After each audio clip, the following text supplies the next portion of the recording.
हसन इकबाल साहब, damage control की कोशिश तो हो रही है, मगर जो होना था वो हो गया। बड़े शदीद किस्म के बयानात एक दूसरे के बारे में दे दिए गए। जो आप निज़ाम बदलने की बात करते हैं पीपल्स पार्टी पर, आप उसी निज़ाम के साथ बैकडोर राब्तों का और एक मुतबादिल बनने का इल्ज़ाम लगाते हैं। पीपल्स पार्टी आपके माजी पर इशारा दे देती है, जो कि बिलावल भुट्टो ज़रदारी ने दिया और मरियम नवाज ने उनके बारे में दिया। तो ये जो शक है ये इस पर 4 अप्रैल तक ही दूर हुआ है ना। पीपल्स पार्टी इस्तीफा नहीं देगी, आप फिर कहेंगे कि ये मुतबादिल है। देखिए, मैं समझता हूं कि इस वक्त हर पार्टी अपनी अपनी हिकमत अमली तय करने में आज़ाद है, लेकिन जो अवामी शऊर बेदार हो चुका है, जो अवाम की तवक्कुआत हैं, और मेरा ख्याल है कि जो नवाज शरीफ साहब और मुस्लिम लीग नून का बयानिया है और जो PDM का बयानिया है, इसको क्रॉस द बोर्ड तमाम सिविल सोसाइटी में, नौजवानों में बहुत पजीराई मिल चुकी है। और अब इस PDM के बयानिए पे और उस डेक्लरेशन से पीछे हटना किसी के लिए मुमकिन नहीं है। जो भी इससे पीछे हटेगा, चाहे वो हम हटें चाहे कोई और हटे, उसके ऊपर इतना बड़ा मलबा होगा इस गलती का कि वो उसे सियासी तौर पे बर्दाश्त नहीं कर सकेगा। मैं उम्मीद करता हूं कि पाकिस्तान जिस मुकाम पे खड़ा है, जो तबाही के धाने हम पहुंच चुके हैं, हर जमहूरी पार्टी का फ़र्ज है कि वो अपनी जिम्मेदारी को महसूस करे और बजाय एक दूसरे को नीचा दिखाने के हमें उस निज़ाम को नीचा दिखाना है जिसने 73 साल से पाकिस्तान के पोटेंशियल को होस्टेज बनाया हुआ है। वो चलने नहीं दे रहा, हमें इंटरनली डिस्टेबलाइज रखा हुआ है।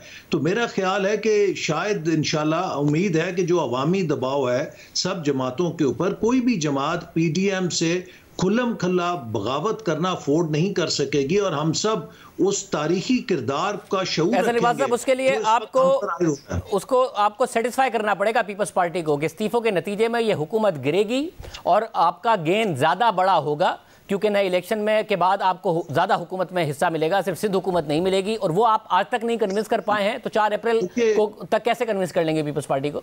देखिए, मैं समझता हूं कि जो PDM के अंदर जमातें हैं और बिलखसूस 9 जमातें जो मुत्तफिक हैं इस्तीफ़ा देने पे, इनमें से कोई एक जमात ऐसी नहीं है कि जिसको आप लाइट वेट कह सकें।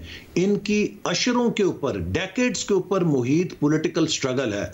इन्होंने मार्शल लॉ का भी मुकाबला किया है, इन्होंने जमहूरियत की जद्दोजहद भी देखी है, इन्होंने कई साल इनके कायदीन जेलों में भी जा चुके हैं। ये सब आजमूदा हैं। इन्होंने इंतखाबात की सियासत भी देखी है, एहतजाज की सियासत भी देखी है।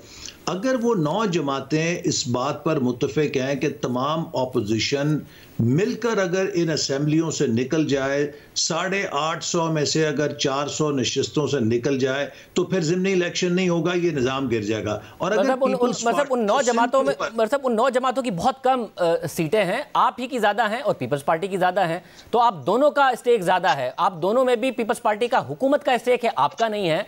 तो 9 जमातें इतनी सिग्निफिकेंट है नहीं जितनी आप और पीपल्स पार्टी हैं। उसमें से अगर एक जमात नहीं मान रही है तो ये बहुत बड़ा फैक्टर है। नहीं, देखिए ना, हमने तो इसका भी हल पेश किया है कि इस्तीफे मरहला वार दिए जा सकते हैं और पहले मरहले के अंदर कौमी असम्बली से तमाम अपोजिशन मुस्ताफ़ी हो जाए।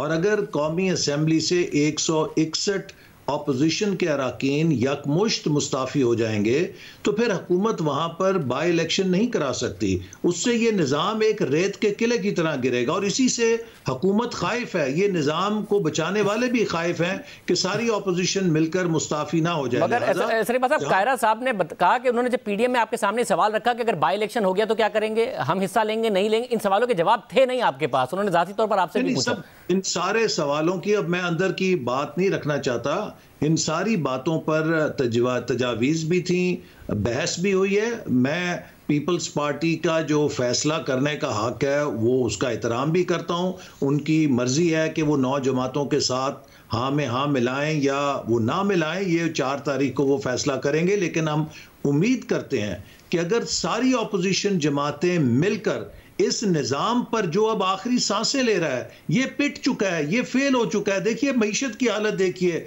गवर्नेंस की हालत देखिए, पंजाब पाकिस्तान का सबसे बड़ा सूबा, उसका अशर देख लें क्या। मगर ऐसे बात फिर 4 अप्रैल को अगर उनका इस्तीफे का फैसला नहीं आया तो फिर तो रास्ते अलग ही होंगे ना? नहीं, उसके बाद जब वो हमें मुतला करेंगे तो ये भी इत्तफाक हुआ है कि इसके बाद एक सरबराही इजलास होगा और उस सरबराही इजलास में फिर PDM की लीडरशिप जो भी अगला लायामल है वो तय करेगी। लेकिन ये बात मैं ज़रूर कहूँ कि ये नहीं हो सकता कि एक जमात असेंबलियों के अंदर बैठी रहे और बाकी जमातें मुस्ताफ़ी हों, ताकि उसके ज़िमनी इलेक्शन के अंदर कोई और लोगों को मुतबादल पेश किया जाए। तो इस्तीफे तभी मुअस्सर होंगे जब सारी ऑपोजिशन मिलकर मुस्ताफी होगी। यानी कि तय हो गया ना, पीपल्स पार्टी इस्तीफा नहीं देगी तो आप लोग भी इस्तीफा नहीं देंगे, क्योंकि आपको ये डर है कि वो पंजाब में बाई इलेक्शन में पीपल्स पार्टी हिस्सा ले रही होगी, पीपल्स पार्टी बामुकाबला तहरीक इंसाफ हो जाएगा, आप लोग पीछे रह जाएंगे। नहीं, ये देखिए ना, हर जमात का हक है कि वो अपने मफाद को देखे। मुस्लिम लीग नून के अंदर ये सोच बहुत वाज़े है कि अगर एक जमात या पीपल्स पार्टी इस्तीफ़ा नहीं देती तो हमें दूसरी जमातों के लिए मुतबादल बनने के लिए अपनी नशिस्तों को हम खुला तो नहीं छोड़ सकते। हम भी सियासी शऊर रखते हैं, हमें भी नफ़ा नुकसान का पता है, इसीलिए हम समझते हैं कि हमें अपने जमाती नफ़ा नुकसान से बढ़कर इस वक्त इस मुल्क के निज़ाम को ठीक करना है। और उसके लिए एक ही हल है कि सारी ऑपोजिशन मुत्तहिद होकर एक ज़रबे कारी लगाए इस निज़ाम पे, तो ये गिर सकता है। और अगर हम मुत्तहिद ना हुए तो फिर तारीख हमेशा हमें मुलामत करेगी कि हमने क्यों नहीं मुत्तफिक और मुत्तहिद होकर फैसले किए।